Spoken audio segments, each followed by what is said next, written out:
Alright, first step is you find the pocket and put your hand in it.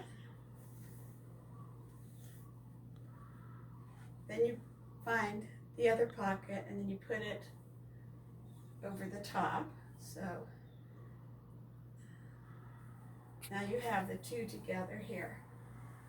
And you go down to the other side and find the other pocket, not always easy, right here. And of course the last pocket. So now it looks like this. And then you put these two together.